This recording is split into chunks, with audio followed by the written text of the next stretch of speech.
And we're live. Hi, I'm Caroline Leavitt.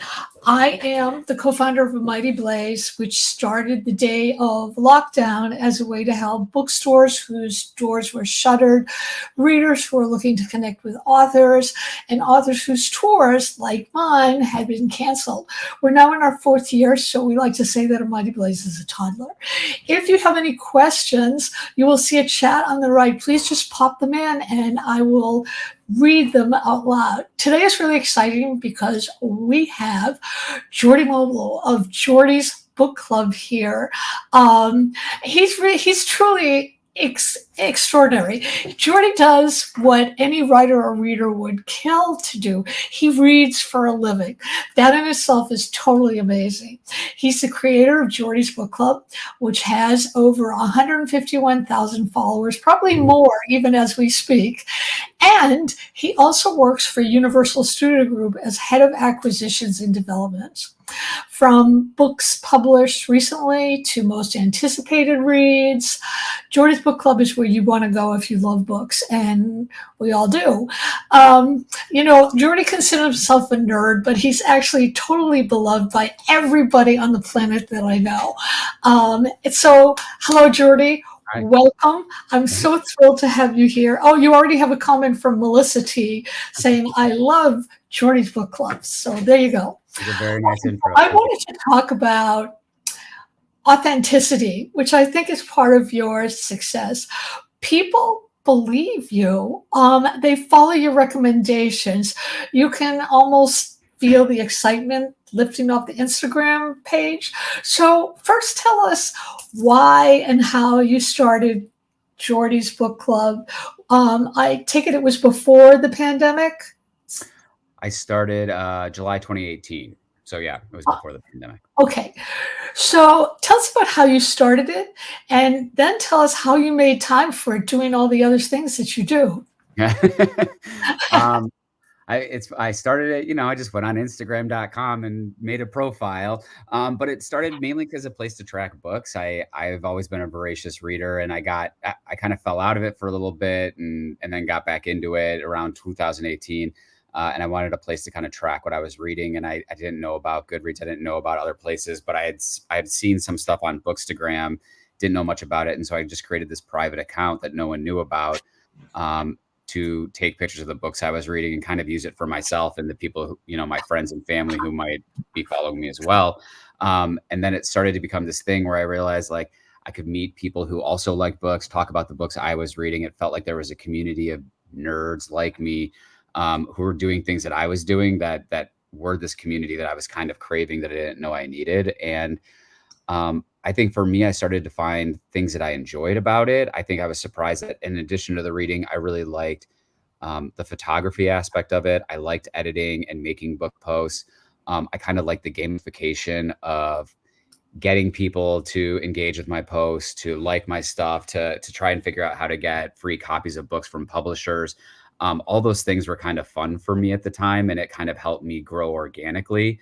And then I also was very specific about, like you said, my authenticity about who I am as a reader and what I like. And I think I was really honest and forthright about what I was enjoying and what I wasn't. I had a very specific point of view. I still have a very specific point of view.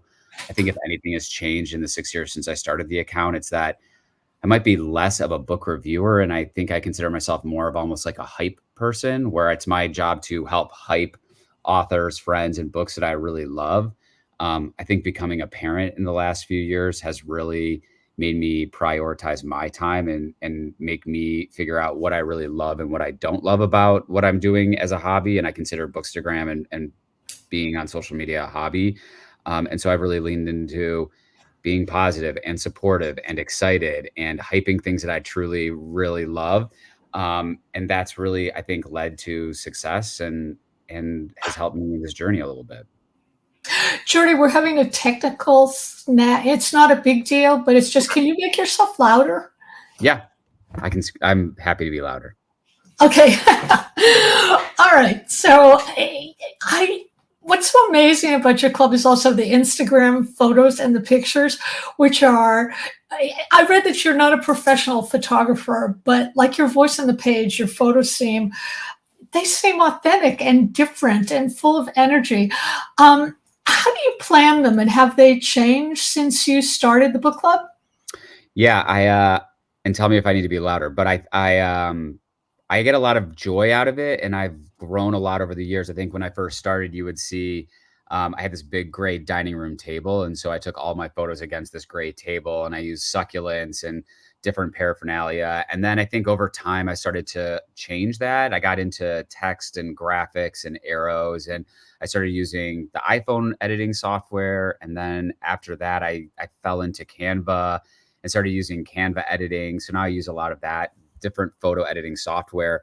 And it's not something that's really planned out. I think people think there's like this team of people that run Jordy's book club, but it's just me. I get up in the morning, and for the most part, 4 of the 7 days of the week, I wake up and I say, what am I going to post about today? A lot of it is Photoshop. A lot of it is something I'm reading at the time. A lot of it is kind of spur of the moment. And then I do have a lot of planned partnership stuff. I work with a lot of the publishers. I work with a lot of my own author friends. A lot of books that I read in advance of publication. I kind of plan those posts out. So where I can plan is generally more effective for me, but I just don't have that time to do it on a normal basis. So a lot of it is just kind of, good morning. What am I going to do today? Let's talk about time. How do you manage to do so much? Because you also have another full-time job as well. Do you find that you have to sort of switch your personality to do each job, It's or does it definitely, require a different headset? it's definitely, there's some crossover to it. So like a lot of the stuff that I read for work ends up obviously being featured on the book Instagram page at some point in time, especially if I like the book.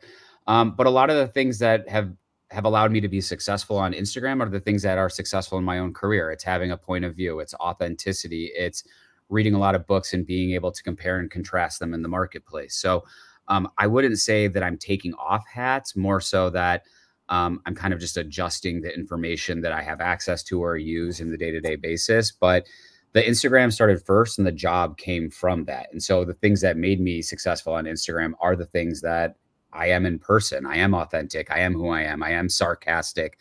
I am snarky. I like to be a fanboy. I like to nerd out. What you see on the Instagram, that is generally who I am. And I try and make a point of featuring not only the good stuff happening in my life, but also stuff that isn't as great. And I think a lot of people follow me not only for the book stuff, but they also like following me for my home life content, the stuff with my husband, the stuff with my daughter, the stuff with my dog. So I think people actually do like seeing um, a gay man like me living life authentically with a family in California. And if they also get some great book recommendations out of that as well, I think that's just the cherry on top. I think it's a fabulous legacy that you're giving to your daughters. We made sure when we had our son that that books were everywhere, and we always read to him, and he loved books, and he Yeah. still loves book even at 27, which is great. So what was it like, when you started getting involved in the world of books for kids? I mean, that's a whole different subject, because I noticed when I was buying books for my son that there were some books that were touted as the best books, and I just hated them. And I hate to disparage a book, but I think it's okay to disparage this book because a lot of people don't like it. The Giving Tree. That is Yeah. my least favorite book of all time, because I always thought, like, what a narcissist that kid is. He just takes and takes and takes from the poor tree. And the tree actually is kind of a masochist, because the tree keeps saying, that's okay. You can take my Yeah. leaves, you can take whatever else. So I was wondering, like, as you ventured into kids' literature, what kind of patterns did you see? And were there particular books that you loved, or your daughters loved, or books that you loved that they didn't love? And Um, it's a good question. And it's like, I would not think of myself as the source of truth for what are the best book club books for kids. Because a lot of what we read is dictated by my daughter. She decides what the best books are for kids. But I will say there are some books that I read and I'm like, this one is a slog, and I kind of hide it. Like, I like the Polar Express, but I like the Polar Express at Christmas, and Charlotte wants to read the Polar Express every night. And so maybe that one gets hidden once in a while. I will say we're going through a pretty big Grumpy Monkey phase right now. I do like Grumpy Monkey. The Where the Wild Things Are is where one of my favorite books of all time. So read a lot of Where the Wild Things Are. I think the books that I like the most are books that are strictly written for kids, but you know they're written by an adult who wants the parent to also enjoy it to some degree. And so there are some kind of like references to parental humor that only like the adults would get. It's almost like if you were watching a Pixar movie, you would get a lot of the inside jokes. I like those kinds of books where you know the author has a kid themselves and is trying to make it a little bit more enjoyable for the parent, knowing they're probably reading it for like the fifth or sixth time that day. You have another comment from Nancy Wiseman, who says, I can't stand the giving tree, especially since I became a mother. I'm with you, Nancy. Okay, so what makes a book a great read for you? And what makes a book a slog? Do you know instantly from the first page, or do you have to read a little bit more? I think it depends. I think it's a case by case basis. I generally know 50 pages in if something is for me or not. There are very few examples of books that I've read beyond 50 pages where I've been like, I'm so glad that I kind of like pushed through and made that effort. And sometimes that happens. And I'm grateful to the followers or friends or fellow readers who say, you need to keep going on this or pick this back up. And I will say some of it is time and place. And if you're a parent, like I'm sure a lot of people, or you have a lot of responsibility and you're trying to find time to read, that bleeds into your reading time sometimes. So I'll read a book that I know I'm going to love, and I'm just in a bad time, bad place. I have too much on my mind. I can't focus. And sometimes I'll just set those aside and pick them up later, or I'll try it again on audio or digital, or when I'm on vacation and have more breathing room to kind of prioritize the read. But for me, I lean towards very specific genres, and I tend to focus and stay in those lanes just because that's what I really love. And that's what I prefer to read the things that I know I'm going to enjoy rather than the things that are going to feel like homework to me. Reading at the end of the day for me is a hobby first and foremost. And so I really want to make sure I'm maximizing the value and impact I'm getting out of it. I read a lot of thrillers and mysteries and whodunits. I love puzzles. I love strategy. I love kind of seeing an author with breadcrumbs, dropping them throughout the book. I love kind of trying to play armchair detective. I love grounded genre because I think grounded genre is one of those opportunities where you can talk about interesting and contemporary and timely themes, but do it through the lens of something that's really entertaining and fun and different. I think some of my favorite books have been those ones that feel like big swings that might not be the best book, but they took chances and they feel different than the other things I've read out there. I love multi-generational family dramas. Nothing makes me happier than like a big dramatic scene around a dinner table where you have all these characters interacting and there's microaggressions and macroaggressions and drama that's really relatable. Those are probably my big genres I love. And then I'll dabble in other things. I dabble in fantasy. Like I'm reading a Sarah J. Maas book right now. It's 800 pages. So I read 50 pages of that a week, right? I read nonfiction, depending on what's out there. So it just depends for me. And then I do a lot of audiobooks. It's funny. I'm actually going through a pretty big audiobook phase right now. I'm listening to a lot of romance, on audiobooks right now. And that's been really fun. So I think it just depends a little bit on my mood, but also I kind of steer towards the genres that I love. So, you acquire content, and I was wondering, like, you can tell like what books are books that you want to read, but when you're looking at books in terms of would they make a good limited series or would they make a good movie, I imagine it's different. Do you have different criteria for that? Sure.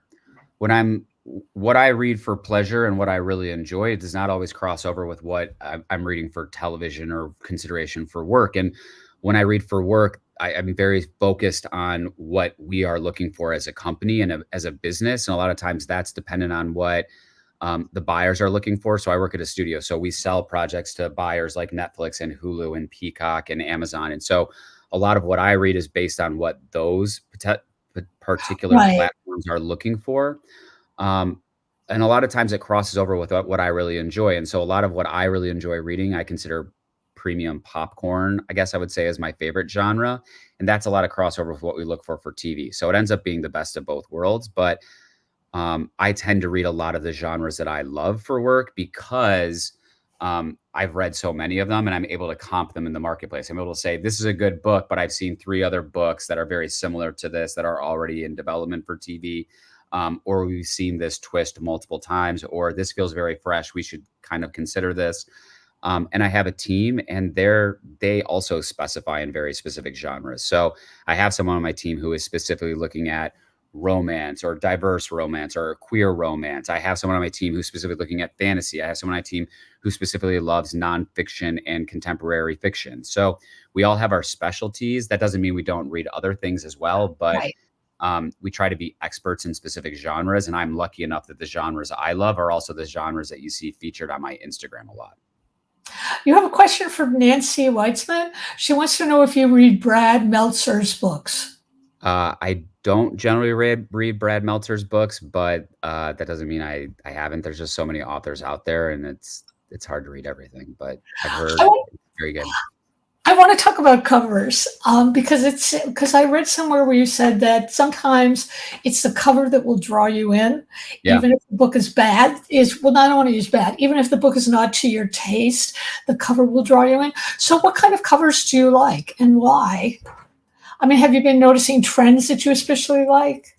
Because I noticed. And then you always see the trends, right? Like you see like the World War II books where the woman's in the red coat, kind of with her back facing the cover Yeah, of the reader, and everyone, or you have the thrillers that is we've laughed at thrillers that are like blue covers with the house in the background with the yellow windows.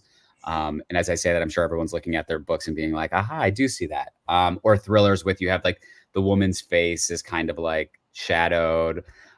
For me, I don't know if I can say like these are the things I look for in a cover that draws my attention. You just kind of know it when you see it. And as someone who loves playing with color specifically when it comes to my Instagram posts, a lot of it is just something that draws my attention or a very specific color scheme at the time that I'm drawn to. Like I go through phases, right? And I think if you go on my Instagram page, you'll see sometimes I feature a lot of blue, and then sometimes I'm featuring a lot of pink and green. I think it just depends on the color palettes I'm seeing or inspiration I'm getting. Or maybe it's even the books that I love. So like I really love Liz Moore's God of the Woods, which comes out in I think July 2nd. That cover's insane. And part of it is I love the candy pink paint drip on the cover. Like it's something simple like that I'm just like so kind of in love with. And it's just that small thing that I can't tell you what it is, but it's something that drew my eye in. And I can't say that my favorite books have the best covers or vice versa, but I will say as someone who is working in a social media platform that focuses on art to some degree, I do definitely look at the covers sometimes when I'm picking what I read. Speaking of covers, I was talking to this publicist I work with for my reviews, and she told me that she always keeps galleys with great covers Yeah. because she's also Stephen King's publicist. And she said every once in a while he'll come in and he looks just through the covers and he doesn't open the book unless a cover attracts him.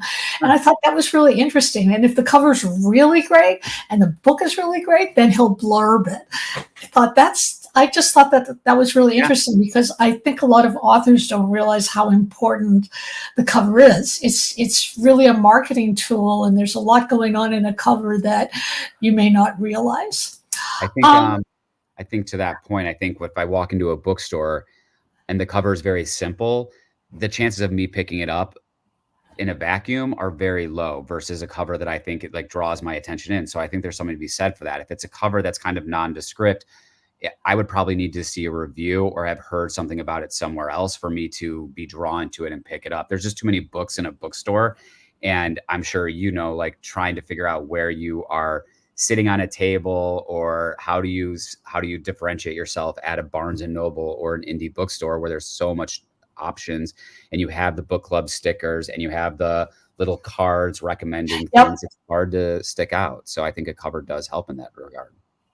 What about titles? Do titles influence you, or blurbs?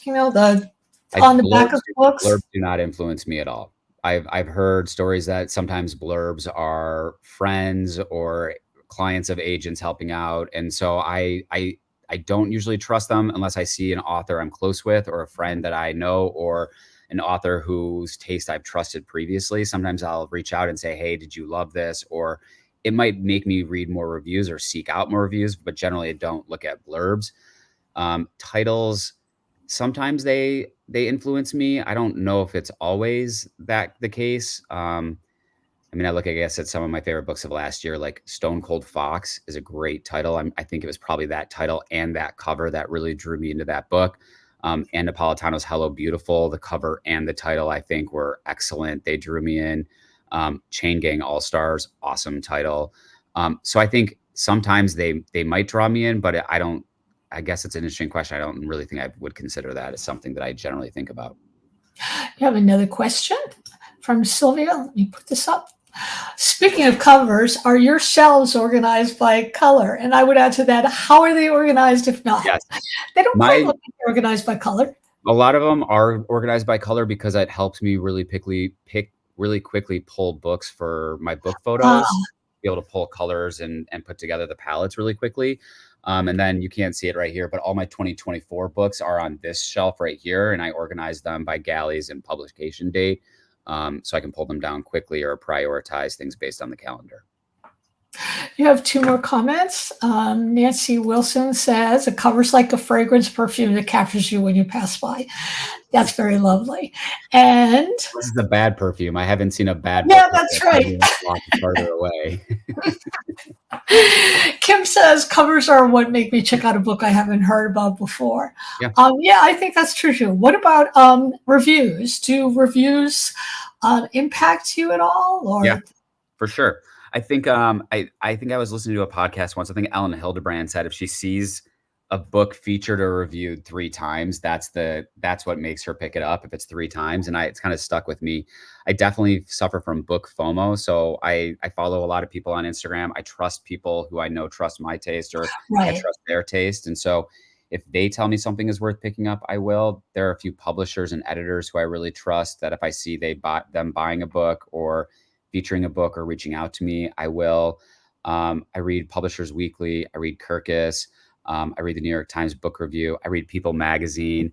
And so all of those things kind of filter into what I prioritize. But I will say, for the most part, I see most books when they're out for publishing. And so I'm reading books 6 months to 2 years before they're going to ever hit bookshelves and get actual reviews. And so a lot of my reading is based on log lines and synopses and genres and the editor who's buying it, the agent who sends it to me. And a lot of what I read is in a vacuum and it's a gut. It's me just kind of trusting my gut and knowing whether something is something or not. And I think part of the fun for me is reading a book that I really love in a vacuum. And then when the reviews start coming in saying like, was I on the same page as everyone else? Did I get it right? Did I get it wrong? Am I on the majority, the minority here? So that's kind of fun for me. And then you have those stragglers where I didn't get a chance to read them or they sold quickly and they weren't on my radar. And then I do trust reviews, or I find usually when I find books that are outside my comfort zone or books I wouldn't traditionally read, it's a review that convinces me to do that. So I want to know, like, talking about you're taking book photos. What have you learned from taking the photos? Because when you started out, you weren't quite sure. Like, what have you learned, and what do you think are mistakes that are sometimes made in photographing book covers? Because you see, like, all over Instagram and all over TikTok, there are like book promos and book reels, and they're all like kind of different, but they're all sort of arresting, like they even have like people wearing clothing that mimics the big book cover, which is kind of interesting. So what do you think? What have you learned? How have you changed? I don't know if I've learned that. I don't know if I've learned that much, Carolyn. I do what I like. And I think that that's helped me succeed on Instagram, which is, does it make me happy? Does it bring me joy first and foremost? And if it does those things, then I focus on that. I'm not really worried at this point about followers or engagement. Instagram is Instagram, right? I have 150,000 followers, but my posts still only get like 500 likes. So if I was so focused on the likes and the engagement, then I would be racking my brain all day trying to figure out how to crack the code. And I don't know how to crack the code. So I always tell people, do what makes you happy. And so for me, that has been continually creatively changing how I do things and going from doing flat lays with succulents to doing, ornate flat lays with books and colors to doing infographics with arrows and text, to doing resource guides with clip art and shadows and whatever makes me happy and brings me joy. That's what I do. I don't see mistakes on book Instagram. You should do what makes you happy. And if a photo is not for me, it doesn't mean it's not for someone else. Like the photos Right. I'm drawn to tend to be things that I follow a couple book accounts where they feature the book surrounded by beautiful food. There's this great account, Book Cook Look, that I really love. That is these ornate, beautiful spreads of food, and I love food on beautiful food pictures on Instagram. So those kinds of things draw me in. Whereas other people like, you know, photos of bookshelves or very specific genres being featured. I think for me, I follow accounts where it's aesthetically pleasing to me, or it's specific genres that I'm specifically drawn to. I started following an account yesterday that was very specifically featuring R.L. Stine book photos. And like the photos aren't even that great, but I loved R.L. Stine as a kid and I totally relate to that guy and I want to hang out and see his posts and feel that nostalgia. If I give any advice to anyone about their book photos, I give them two pieces of advice. One is turn on grid lines in your camera on your iPhone. If you turn on grid lines, it sets it up so you can take those really nice flat lays like with the perfect kind of right angles.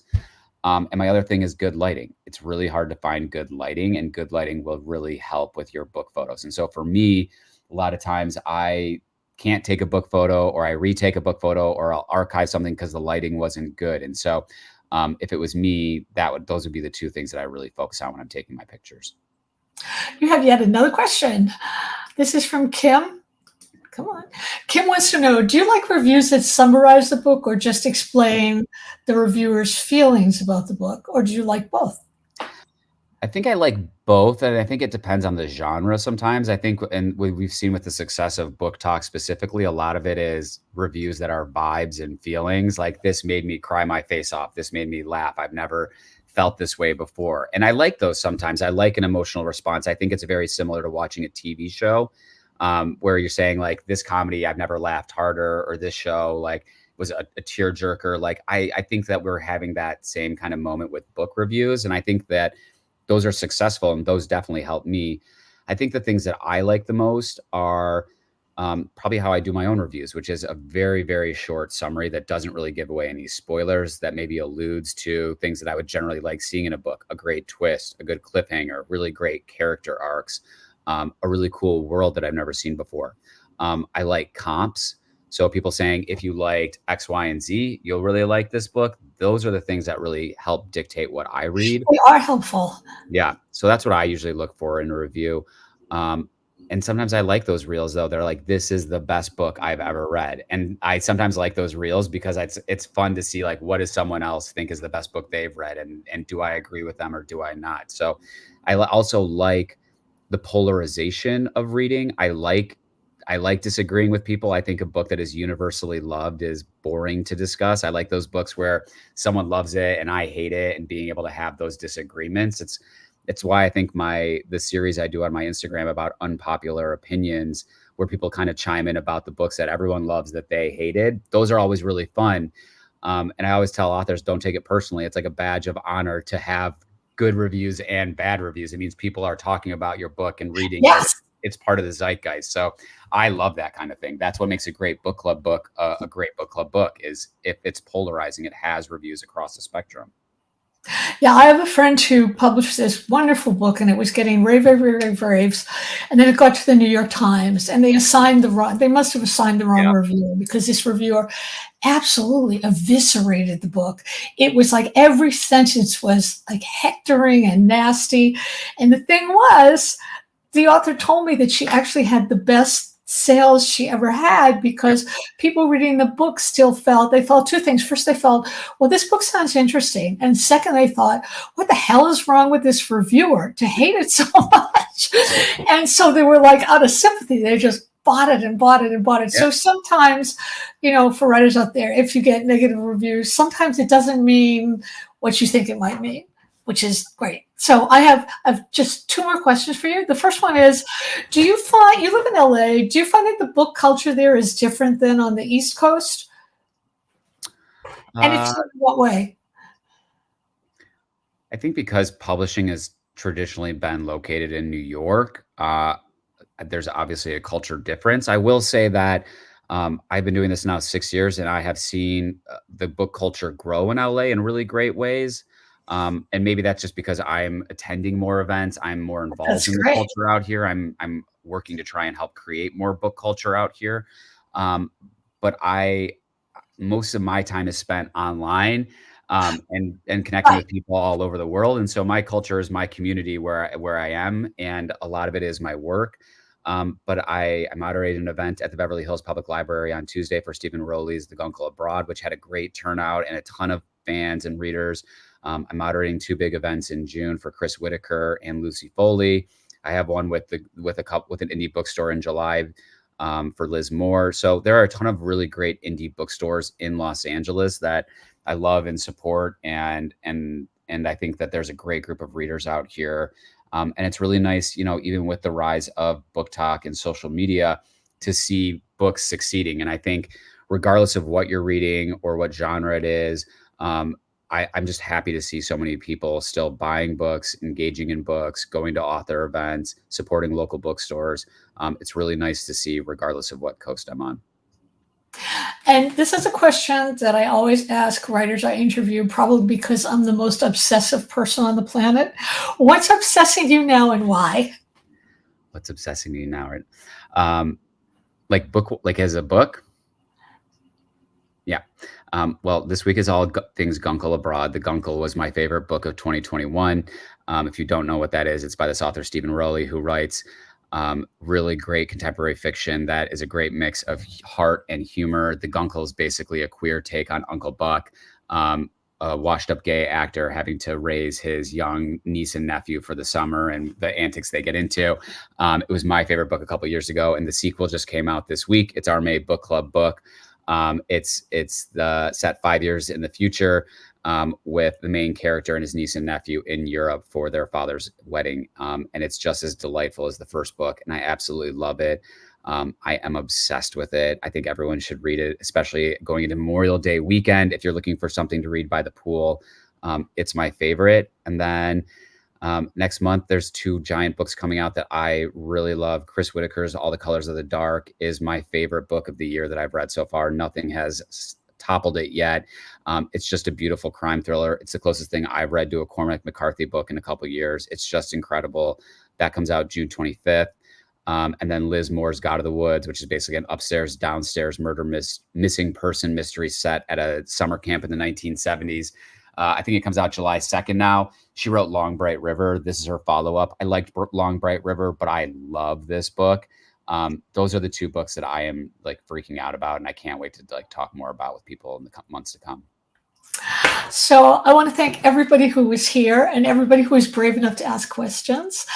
Just remember that this interview will be on a Mighty Blaze YouTube station, so you can tell your friends, you can watch it again. It's going to be there forever, and it'll probably be a podcast as well. That usually comes a few months down the line. I want to thank you, Jordy, for being here. This was just, I love your Instagram account. I just love it, and I love what you do for books. I think it's amazing, and everything that I've read about you from when I was researching questions for you makes you seem like you're just this great guy, just this great guy who loves books. And to me, that is amazing. So thank you so much for being here. I really appreciate it. And I will continue to follow your Instagram. And for everybody else, come back tomorrow because we have more people. We have Anne Lamont coming later today. And we'll see you all next week. And Jordy, I'll see you on Instagram. Thank you so much. Bye.